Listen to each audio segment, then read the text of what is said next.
এখানে জ্যোৎস্না কে আছে? শুধু জ্যোৎস্না নয়, আমি বেদিনী জ্যোৎস্না। যুবরাজকে এক বিষধর সাপ দংশন করেছে।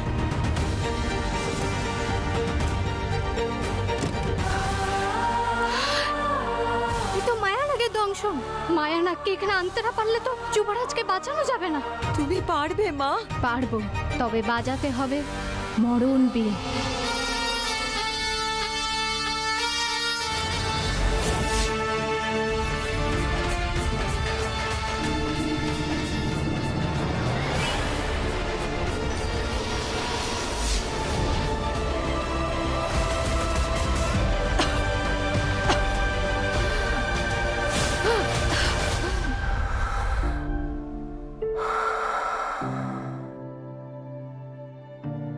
আসছে বেদিনী জ্যোৎস্নার অমর প্রেম।